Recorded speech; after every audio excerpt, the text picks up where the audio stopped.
Oh,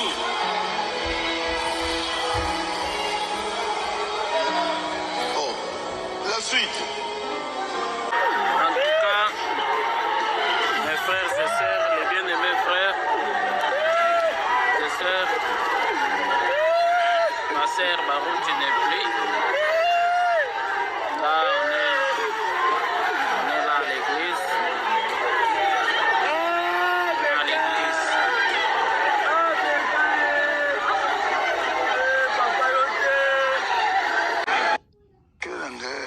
Jésus.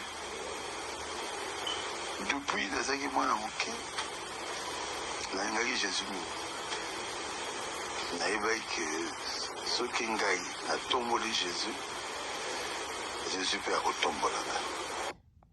Et voilà la famille. Salut, bonjour, bonsoir.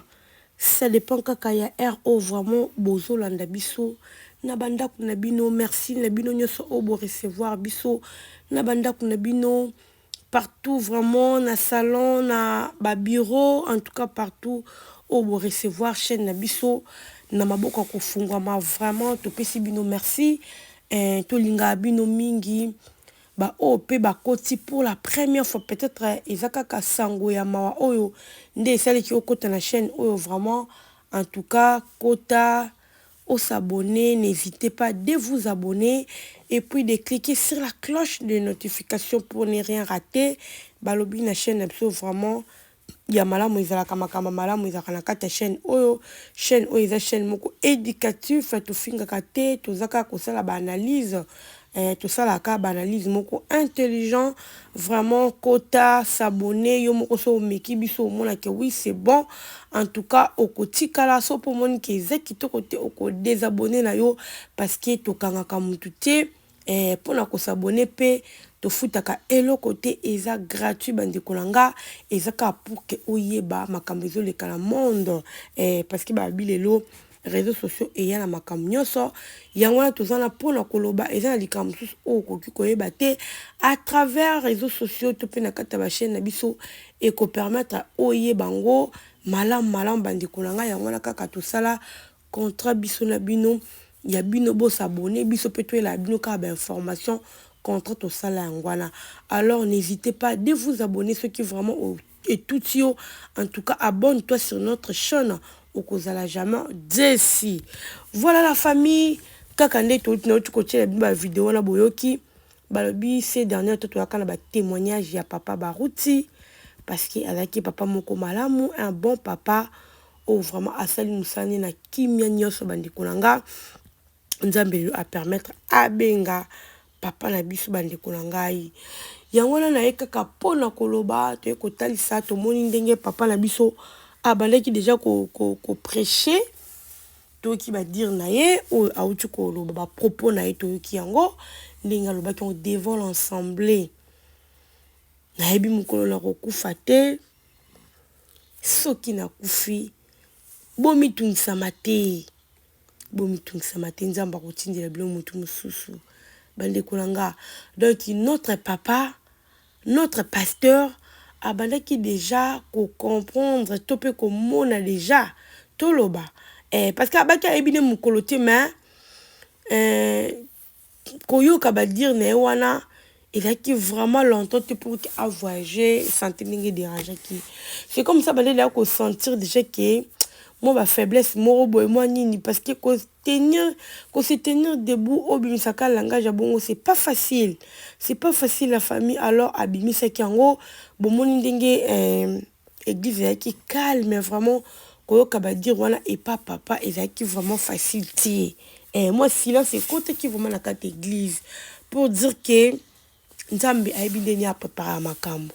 Alors la famille et l'orni au vraiment na ye quand il est qui bino bozala vraiment branché la chaîne na biso beaucoup d'informations na source parce que papa Barouti azalaki muto abandeki mingi ko fréquenter États-Unis précisément na Charlotte et bisiko to zwami abandeki vraiment ko ya et puis to zwa ka moi temps ko kutana papa vraiment to yebi moi makambo ebele pona papa. Alors liwana ye to koyeba ko zo ba information moko approfondie to ba ki vraiment bozala toujours connecté bozala wana zapper vraiment so boyoki information, beaucoup d'informations comme il faut et puis comme il se doit. Et la famille papa na biso barouti to moni ndenge ba lelie na Kinshasa to moni vraiment église niveau ba ye butu wana me bazo lela donc na ebisi bino eza vraiment matata lelo nde na loba na bino boye to komi déjà lelo samedi et lelo dimanche déjà la butu kaka wana ya ba samedi na bato déjà États-Unis o nga na yebi babale déjà ko kita Canada. En tout cas, parce que papa n'a pas fait depuis 14 heures,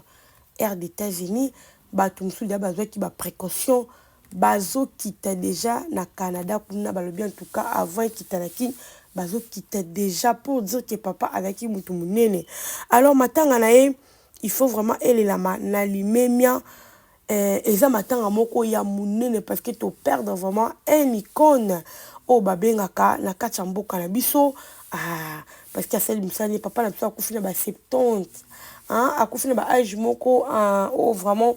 azaki no makasi et papa atiki biso bandeko likamsusu oto kozwa lisusu eza ba malaise esalaki ye ndenge toyoki ba malaise après avoir kokota koma kobima avec kasu ba malaise tout ça oh tozui moi conclusion eza par rapport ya liwa ya mwana na ye. Et papa Barout a été koufela une grande fille, j'espère qu'il sont toyebi. Ba oh ba ebité beaucoup apprendre. Ayon la belle nous a toujours branché. Papa na biso a koufela qui grande fille na ye oh a bengissé les États-Unis, azalaki na Dallas je crois. Ceux qui na bossani ville té et azalaki kuna mwana ya mwasi. Alors yene mta bengissé qui papa na ye na États-Unis et puis papa ni azwa mikanda ceux qui papa Barout Pasteur Barout a na mikanda les États-Unis aza américain c'est par rapport ya mwana na wana alinga ki vraiment mwana ya mwasi makasi bande konanga alors il fallait que akoma ko ya États-Unis azongaka e mo pa continuer Canada ozomona pona mwana na ye alors et que sala ki mwana na aki ko kufa biso to kaka ndi mwana kufaka atika ki biso. Alors il a qui facilité choc wana papa azwa kiango vraiment evande qui na motema ni qui facilité papa Barout a comment qui ta pour États-Unis a comme une difficulté ozomona attendre traitement en réalité vraiment so mwana zaki alinga kaza en États-Unis nga yo traitement awa mais a comment na dégoût moko ya ko ya États-Unis ozomona a comment vraiment na dégoût par rapport kaka ya liwa ya mwana na wana. Donc papa penza azwa ki choc ya makasi na liwa ya mwana na boyebi ka bana basi o azaki vraiment enfant chéri na ye et puis mwana linga ki papa na ye ezaki facilité. Alors papa na biso azwa ki yango vraiment écoute que tellement makasi na motema alors il s'est vraiment bien té les autres perdre papa na biso parce que papa âge ezana nous tokoki koloba âge nde na bande koloba âge pe poussani tout mais en réalité bato bazo vivre ba 80 ba 90 baza oh bazo vivre et surtout so kozana na ba moyen na yo hein ozana la capacité parce que ezana bato musu bazo kufa eza pe manque ba moyen au moins ba moyen ezati ba moyen insuffisant au moins na muta kufa tiki biso parce que azo kokati. Mais au moins papa na biso Barout aza na ba possibilité na ye akoki ko voyager na ndenga lingi ako États-Unis akozonga akokende partout ozomona akokende vraiment partout ako voyager na ye ako voyager partout dans le monde pour ceux qui déjà aux américains aux na passeport américain aux na droit ya ko voyager no partout ozomona avec déjà ba moyen na ye o ekoki ko empêcher te azala vraiment la vie moko heureux azala bien et pour ça sous mikolo na ye ozomona mais eloko esali vraiment kuya makasi eza kaka mwana ye mwana na kufaki abalaki azaki na mobali na ye babalanaki et puis mobali n'est pas kufaka to mobali akufi ayaki kobala mobali mususu mais abota mwana moko na mobali ni wana akufaki mwana pasteur Barouti abota mwana moko donc atika mwana na ye na États-Unis d'Amérique Donc moi na aza en vie, maman akufa. Alors papa la biso barouti vraiment akourait ko supporter chaque côté. Et 8 ans, maladie, bazo soigner, bazo traiter. Mais boyebika motema. Motema, qu'on perdre une grande fille comme ça. Et ça facilité. Une grande fille, tant qu'il y a qu'en États-Unis, ou à Yambakaye, ou à ça, quand il y a alors qu'on perdre kakaboye. Et là, qui vraiment facilité pour la papa na biso. Et là, qui facilité bande kolanga. Et ça, lui, que le papa na biso, atika biso la famille. Yango tozali kosenga kaka la grande famille ya Branham, hein? Partout vous êtes dans le monde. Tous les papa na biso na kimia parce que papa Barout avec qui papa moko bien. Je vous dis, je vous jure, la famille quand on a insisté sur tout ça qui tant que na Congo mais à les États-Unis au moins on a eu le temps là ya kutana papa. On a eu le temps ya kosolana papa. Ozomona ayambaka mutu nyonso. On dit makaka on dit attends tu une église mususu soka ye wana bokutani na ye papa zalaka te ke wala c'est lokola yo une église non à cause oka lokola moi une église na ye je vous dis en tout cas non papa Barout apesi passe na mitema ya bato ebele je vous dis la famille apesi vraiment pasi yango moni biso tozo kolobéon de temps en temps na baki to bandoya tchaba œuvre na vraiment photo tchango poto la fait vraiment qui a un grand homme hein, un grand homme de Dieu oyo abikisi milimo ya bato ebele na vie en tout cas aza mutu moko o azo mériter yango azo mériter ba vidéo azo mériter ko tchaka ba œuvre na ya bande ko sala nde bomoni ngana uté ko tcha ba vidéo nde ngazo loba nde ngazo prêcher parole de Dieu en tout cas faut vraiment to tchango za na bato pe musu bazana ba photo ne bazo poster donc c'est un papa là très bon mais quand ndi balobaka l'homme propose Dieu dispose. Donc Nzambe ataline autrement. Ataline autrement aye nandenge na mususu. Alors bandi kolanga ils a facilité tout continuer à soutenir notre maman ou azali veuve parce que maman na biso ayaki ensemble na papa na Canada et bayaki vraiment ensemble bazaki na ye tia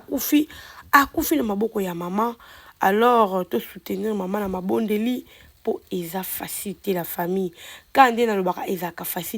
facilité, alors te soutenir maman na biso a tikali ba o baza pembe na maman, bo garder maman, bo ba ndenge nini ya kosunga maman parce que azalaki présent ci likambezo salama. Et que l'eau coûte au bombe avec présent. Alors, bino bateau boza pembe ni à maman na biso, wazali maman, moi si à pasteur Barout, vraiment encadrement ezala total. Et bon la fait vraiment amour vrai na maman oyo et ko sala makaka ndenge o nzambi azolinga e salama tebi ke nyoso ekoleka malamu polo kola papa zaki mutakimia tebi ke ba obsèque nepe ekoleka na kimia nyoso ekozala malamu o comprendre nyoso ekozala malamu. Oh my God, et ça passe et ça vraiment passe histoire oh ils ont dérangé bato ebele bomoni na Congo bato bakoki kolala te bato bakoki kolala te liwa o ezaki lokola sangwa liwa ya papa Barout ya lokwa kake na matoi ekiti ngan ozomona kake na matoi penza o bato ebele bazui ba part na bango bato ebele ba oki pasi bato ebele bakoki te ba se déplacer na Congo pour que kaka bakindi mais bandi konanga corps na